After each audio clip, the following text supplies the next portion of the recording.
Sup, Nerdmigos, with the Jive talking our John Norgrove. We've got Wife here. We're here for another review Jive. It's October, so it's all horror all day. All horror all every day. That's all we do is watch horror. Except for wrestling. For the whole month, except for wrestling and Star Trek. Because those transcend television. That's right. And movies. But other than those two, just horror. Yeah. So the first horror movie we watched was Tucker and Dale. But yeah. The first horror movie we're reviewing for October is going to be We Summon the Darkness. Yeah. Which is a 2019 horror thriller. We watched this on Netflix. Yep. Quickie spoiler-free review. This was, like, surprisingly good. Go watch it. Yeah, this was really good, and the twists were well done. Yeah, this was really good. Everybody did a great job. This is starring Alexandra, Daddario, and Johnny Knoxville are the two mains. Yeah. And, this is a really fun movie. It's a period piece, so it takes place in the 80s, during Satanic Panic. And in the Midwest. Like in the Midwest. And it's got some good twists, it's got some good turns, it's got some good stuff. It's a good horror movie. Yeah, we were not expecting this to be as good as it was. Yeah. So, spoiler-free, watch it. Yeah, and go then watch it. Once you're done watching it, tell us what you thought in the comments below. Like this video. Yeah, like us. Subscribe to this channel. Ring the bell so that way you can always see us. Make us watch other people's it twice problems. for good luck. Yeah, maybe watch it twice. It's actually really good. We'll probably rewatch it. Maybe not this month, but it depends. Sometimes towards the end of the month we get low on horror. I mean, we just got Shudder though, so I don't think we're gonna. Yeah, that's fair. We did just get Shudder. But anyway, this definitely goes on my list of rewatchable during horror season. This is more than a one and done to me. So absolutely. So let's get into the spoilers. Let me read the thing, and then let's get into the breakdown of the plot here. So three best friends cross paths with sadistic killers after they travel to a secluded country home to party. You know what? I appreciate this descriptor. Certainly leaving it open, because who you think is the bad guys and the good guys at the beginning, in the middle, and at the end changes. It is really does. But it's always a group of three friends. So this is a really good descriptor for not revealing what's happening. Don't really know going into this which of the three, because it's three groups of friends that are girls that are going to this. It's a group of three girls. Oh, it's not three groups of girls. That's right. Yeah. It is three groups of one girl. It's not three groups of one girl. That's. It's three girls in a group that went to a metal concert, and they end up meeting these guys, who is a group of three guys, also going to the same metal concert. Yes. And they really do this sort of like tense back and forth thing for the audience, like which one is the bad guy? Yeah. I mean, dude, honestly, this movie before the reveal. This movie could have ended up being a slasher flick, and that would have been believable. Absolutely. It could have ended up being a haunting flick, and that would have been believable. It could have ended a home up being invasion flick. Yeah, home invasion. The beginning of this movie so perfectly sets up any outcome. Yeah. Whatsoever. Yeah. This is surprisingly good. So, the movie starts with us meeting our three female friends, right? Yeah. And that's Alexandra Daddario. I know I'm saying that wrong. I just prefer saying it that way. It's so cringe, babe. I don't know why I say it that way. It's from something, I promise. Maddie Hasten and Amy Forsyth. Wow. Amy Forsyth. That just looked weird in my mind. And Amy Forsyth. And so they're like three girls, and they're dressed in like kind of rocker clothing, and they're driving their Jeep Grand Cherokee like across the state to go to this dope metal show, and we gotta pull over to the side of the road because our friend's has to go pee, and she has to go pee all the time. We gotta get to the gas station, and it's just like your standard issue three humans in a car on a road trip kind of situation. It sets you up very similar to the way a lot of like Texas Chainsaw Massacre. Yeah, totally. It's just like three young people having fun. They're about ready to get murdered. Yeah. Right. Yeah. So that happens. They run into complete with old, like vaguely creepy store. Yeah, so they stop at a gas station because the one girl has to go pee, and they're picking up like treats and whatever the fuck. And this old dude on the news in the background is so this old dude owns the place. Yeah, he's the register. He's the main guy at the register. And in the background is the TV, and it's got this like televangelist up. Guys, the televangelist played by Johnny Knoxville. Is Johnny Knoxville. Yeah, he plays this sort of churchy televangelist. We need a moment to really, you really need a moment to wrap your head like around a bunch of like real life acting. He's like a Johnny Knoxville. Yeah. Mr. Put a Hot Wheels into my butt is a televangelist in this movie. I mean, Johnny Knoxville. He real life acts. The guy. Do you only think he does jackass and stuff? Are you confused about who Johnny Knoxville is? Who played that alien in Men in Black? Plays a televangelist. I guess is that shocking to you? So it was so weird to me. Okay. To see Johnny Knoxville. Johnny Knoxville's just an actor. I know he's an actor, but like something about this role for him, I was just like, whoa. Okay, well, Johnny Knoxville's the televangelist. I didn't have that much emotions about it. I mean, it's awesome to see Johnny Knoxville taking on another kind of role. He did a really great job as that role. I like him as an actor, actually. I do too. I'm not into the jackass stuff. That's not really. I mean, it existed when it did, and I appreciated it at the time, but I'm not super into that kind of a thing. Like, it's just kind of dumb. I don't do reality TV and such like that. But I do like Johnny Knoxville in the roles that he plays. Yeah.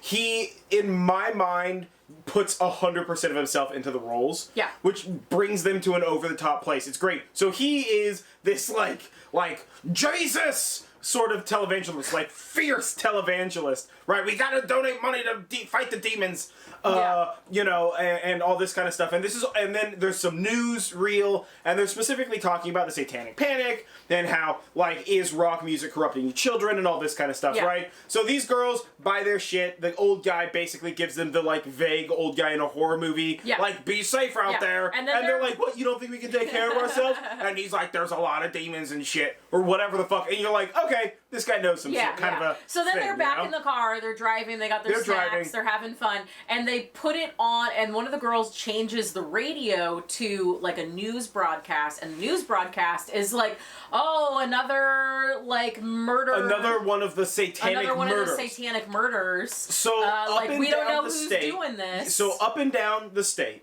right, there have been a series of gruesome murders, filled up with, like, occult symbols and, like, candles and, like, demon worshiper shit, right? To spread this satanic panic. And so it's like this like evil group is doing some demon shit, you know, like, be careful out there, kind of whatever. And then of course they put on some 80's music, road trip, sing along, and all this kind of stuff. And whilst driving this, like, old van, blows past them, and as it like cuts around them on this, like, 2-lane highway in the middle of bumfuck nowhere, as it blows past them, somebody throws a milkshake out the window, slams onto the windshield of their car. Girls. Right? Yeah. So the girls pull over to the side of the road, right? The girl who has to go pee all the time immediately goes over there off screen to go pee. Not even really off screen. She just goes over. Yeah, I mean, like, it's gently over there. The camera. The camera. So they're trying to, like, wipe it clean, and they're like, these fucking bastardos. Yeah. And then they get back in the car. Yeah, and they go. And then they arrive eventually at the parking lot of where the metal show is going to be. So as they arrive at the metal show, they meet up with they find the van, right? That threw the thing at them, and they're like, we're gonna get them. So they see that the van has a window cracked. And so they light some firecrackers. Like people in there. Yeah. Well, yeah, they can hear the van, people in it or whatever. So they throw some firecrackers in the van to, like, scare the guys. And of course the guys all jump out, and it's like just 3, like, sort of metalhead, like, rocker guys, and they're like, oh, what the fuck, man? And the girls are, like, laughing, like, fuck you, like, that's what you get for throwing stuff at us. And then they're like, oh shit, that was you, like, we're super sorry, like, it wasn't intentional. We just threw it out the window, which is still littering, and that's bad. Don't litter. Guys, that was a full milkshake. What's wrong with you? Well, I mean, listen. It is a waste of a milkshake. Again, too much emotions about milkshakes. It could have just been a gross milkshake. I don't know if you've ever had a gross milkshake, but that's nasty. Or it could have been a milkshake from yesterday. Oh, that would have been even And grosser. then it's I thought about that. like, I got a soda that I just opened, and I got to put it somewhere, but the cup holder's got a gross milkshake in it. We can't just leave this in the car, and there's no other place to set it. Yeah. So we're going to pour it out the window, kind of a thing. I mean, that's still a bad option. Yeah, but don't litter. So the guys are like, oh, so the guys are like sorry. super apologetic, and then they're like, hey, listen, let us make it up to you, and the girls are like, gross, and they're like, no, with one of these. So they're like, we got beers and drugs, so, you know, like weed. And so they have some like fucking PBRs or whatever the fuck. They're having a good time. They're hanging out. Yeah, well, they're awkwardly standing around the van in a parking lot, right? Because these guys assaulted these chicks, and these chicks are just kind of like, these guys are lame. Like, we're hot chicks, whatever the fuck. But, and so they want to leave, but one of the friends, the new quiet one, is sort of like smitten for like the drummer guy in the back or whatever the fuck.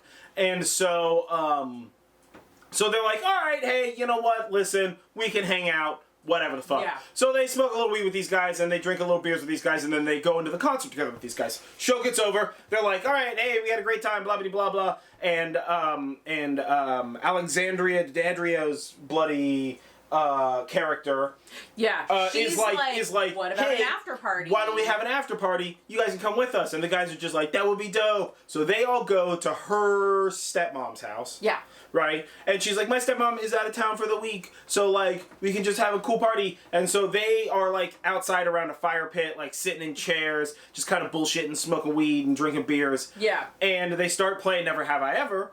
And within like 5 Never Have I Ever, so it wasn't even like a long build up. She's like, never have I ever, like, definitely put some drugs in some beers. You know what I'm saying? Like, yeah, never have I ever drunk somebody's drink. Yeah, and the guys start freaking out. Well, at first the guys are just like, ha ha ha, that's funny. Like, we're not pieces of shit, because these, and I cannot stress this enough, are totally nice guys. Yeah. They're just like good totally guys. They're not nice being creepy. Guys. They're not being like gropey on the girls. Yeah, like obviously they're into the girls, but they're not trying to like push anything. They're not being pushy. They're totally cool guys. And so like you know, they're playing like when she says that, they think of it as a like, oh, they're gonna get us for being whatever. But these guys are like, nah, we're nice guys. Like, we've never done anything like that. And then Alexandra and her friend and the other friend, all 3 of them drink, and they're just like, and the guys are like, oh no, let's get the fuck out of here.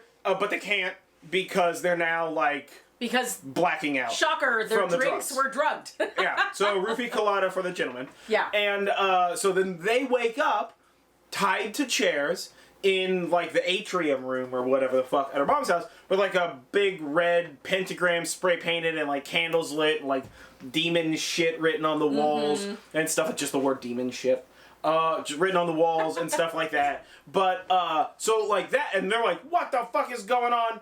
And the girls are like, well, listen, we're gonna murder you. You've heard about these murders. Yeah, like, that was us. That was us. So, but we're doing it. So this was actually like the first kind of twist that they did, which was the girls. You know, the girls are the bad ones, not the guys. Because originally you feel like maybe these guys are gonna take advantage of these girls, and then the whole time they're like super nice, and then the girls are like, we're taking advantage of you. Yeah. So first twist, girls are drugging the guys. Girls are the bad guys. And then the guys wake up, and not only is this really part of the same twist, but the girls are like, we're gonna murder you satanic style, but it's for Jesus. Yeah, so they're doing satanic murders for Jesus.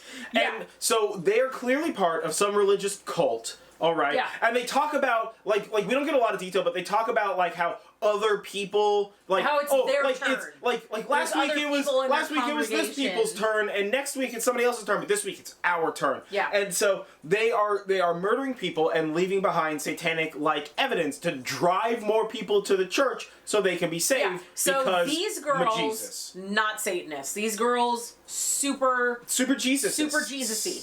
Like a little too Jesus-y. Well, they're so Jesus-y that they're trying to murder innocent people for Satan. So that was a really interesting twist. I definitely wasn't expecting that before the roofie colada bit. Yeah. So it was really good, right? So that happens. The guys are like freaking out.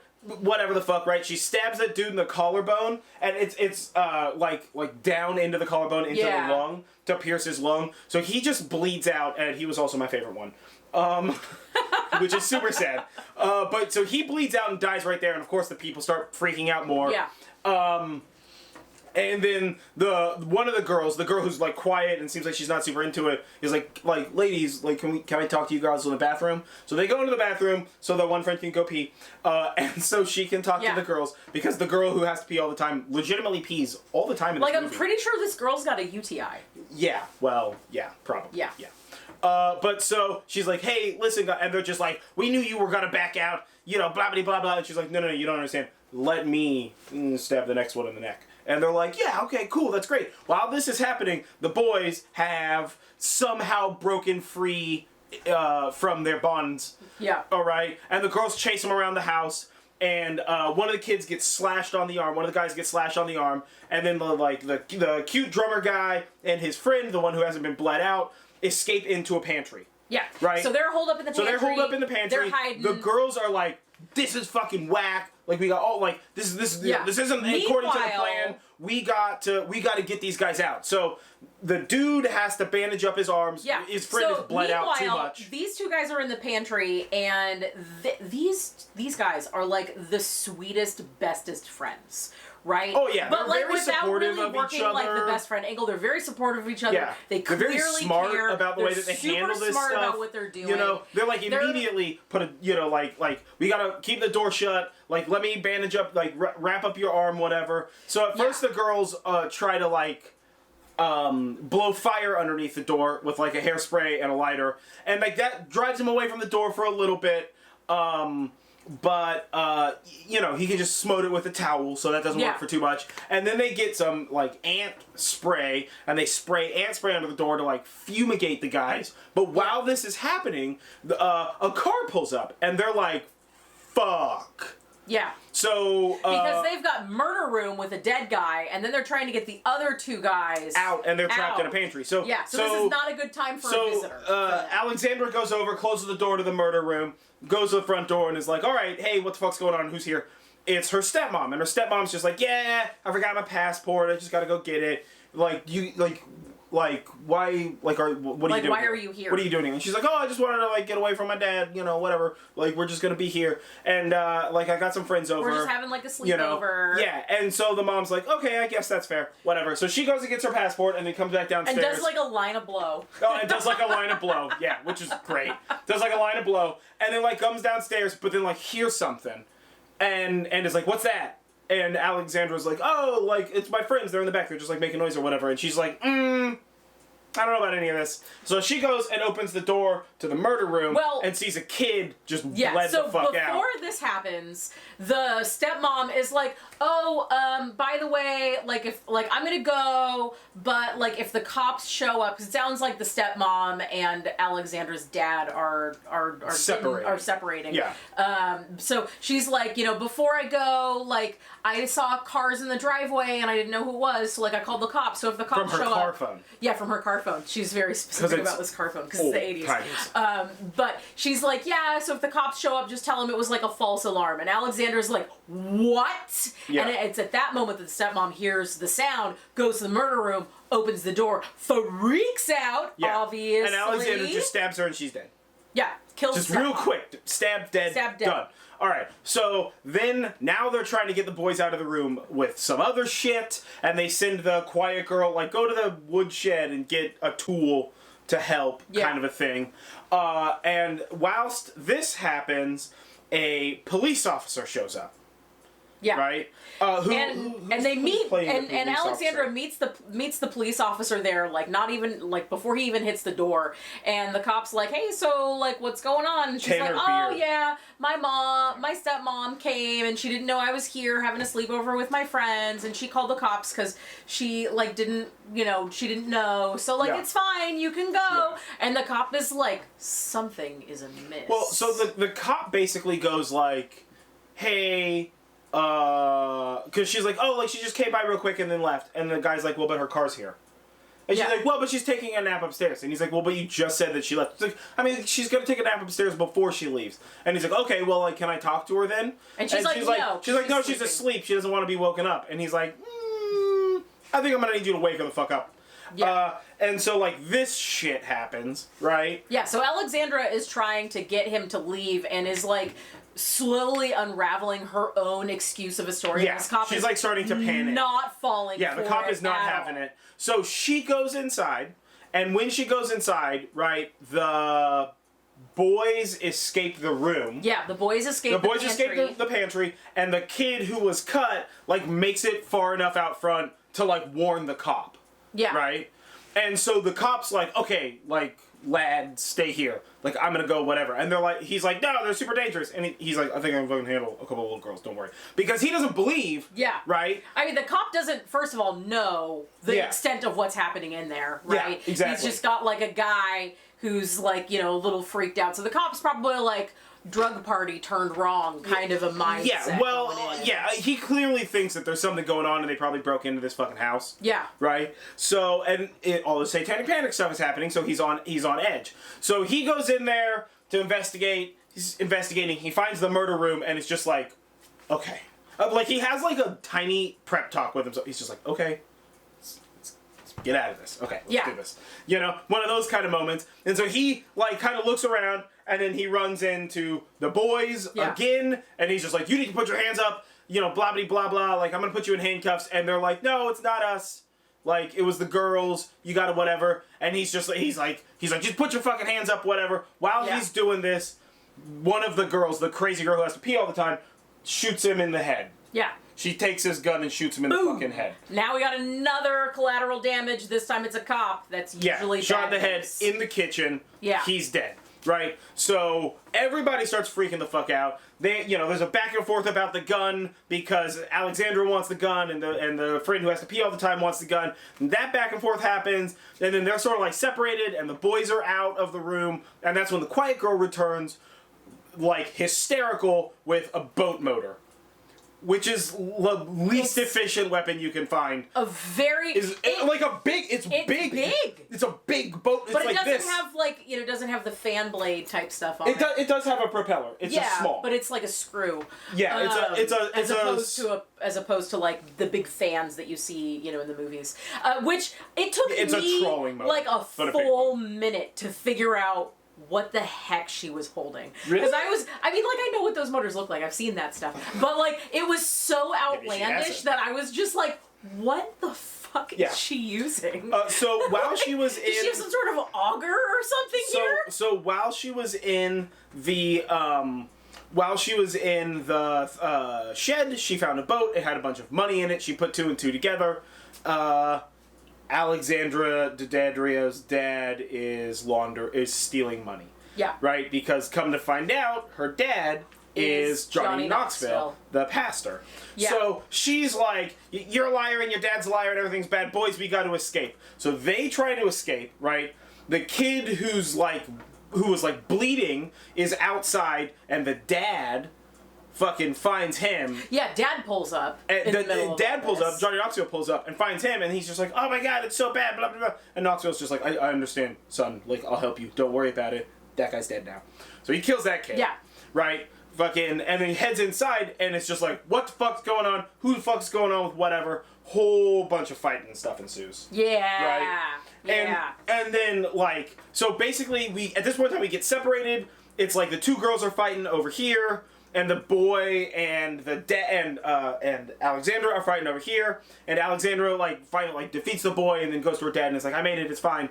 And the two girls fight each other off. So Dad is pissed. Oh yeah, he's crazy town, right? Like, he knows that she's doing this, basically. Well, he's in charge of the church. He's in charge of the church. She's doing it. That's So he knows that she's doing this, but he is pissed because she has royally fucked up. Yeah. Like, not only stepmom collateral damage in the stepmom's house, but now there's also a dead cop in addition to some dead kids. Yeah. Yeah. So Dad is like. Yeah, so the girl has to pee all the time. She gets murdered. I don't even remember how she dies. I don't remember. It doesn't even fucking matter. She gets murdered. I'm sure there'll be a kill count for her eventually. And then Johnny Knoxville's upstairs, and he goes to his daughter, and he's basically like, we need a scapegoat, so it's gonna be you. Tries to choke his daughter the fuck out, but he ends up getting boat motored to the head. To the head. Yeah.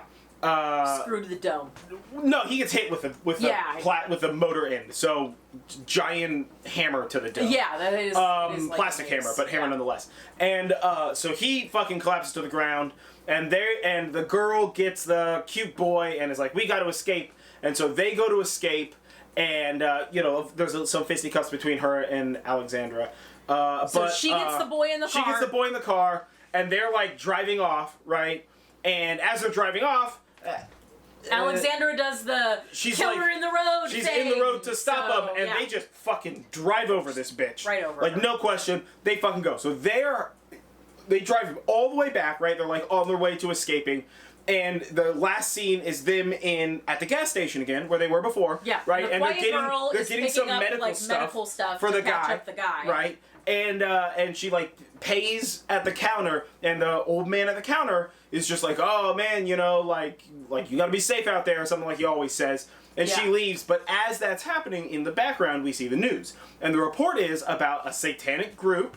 Right, that had hunted all these, or that had killed all these people and whatever the fuck, and it's Johnny Knoxville on camera being interviewed, and how he's crying, and he's so sad that his daughter committed these heinous acts. And that like it's the rock music. Look, it can even pull such a good sheep from the flock kind of a thing, whatever. And then they just drive off into the distance. Fun and fact, that's the end of the fucking movie. The house that he is doing the interview in front of is the same house that Patrick Swayze lives in Donnie Darko. Apparently, that's the thing. It is. It's my superpower. But maybe it's not. Tell us below if it is. No, it definitely is. Definitely is. So anyway, this was really great. There was a few really twists good. and turns. There was some good twists and turns. Johnny Knoxville fantastic. did a fantastic fucking job. The whole premise behind it was really good. It had a nice flow of like you were constantly just like, oh shit, oh shit, oh shit, as it's like increasing. It built tension really well, and actually I don't really remember, did this have a lot of jump scares? I don't even think this had a lot of jump scares. I don't think this had any jump scares. Yeah, I don't really remember. I think the only thing close to a jump scare is like, when the cop's like, what are you doing? And you see the girl's hand like move into frame and then shoot him. Yeah. And that's not really a jump scare. I don't think there were any jump scares in this, and that's not this kind of a movie. I mean, this is a very like even good people can do bad things. It's very like and even though there are some like deaths in this wasn't like a torture gore. It wasn't kind gratuitous. Of thing. It did show the death. It showed it, but it wasn't like my organs are slipping out because of spaghetti. It wasn't like none of that kind of silly shit. Nobody was getting tortured per se. No. So this was it was just really like a nice like thriller. Like sort of like a slasher flick, like nothing too gory or gruesome. But I would give this like 5 out of 5. Absolutely, I honestly can't think of anything to change in the movie that would make improvements. This was really great. It was like a solidly enjoyable horror movie. So whatever. I forgot what I was going to say. Yeah, so like, comment, share, subscribe. Tell us what you thought. Yeah, ring the bell, do all that kind of stuff. Comment below. Nope, not yet. No, not yet. She's 100% not yet. wrong. We're not done yet. We're not done. I've been John Orgrove. This has been Wife. This is Review Jive. We watched fucking. Oh boy. Hold on, I gotta look it up. I have to look it up. I want to say What We Do in the Shadows. No, that's super dumb. It's We Summon the Darkness. It's We Summon the Darkness. That's it. So it's, this was We Summon the Darkness. And yeah, we'll catch you guys on the next time.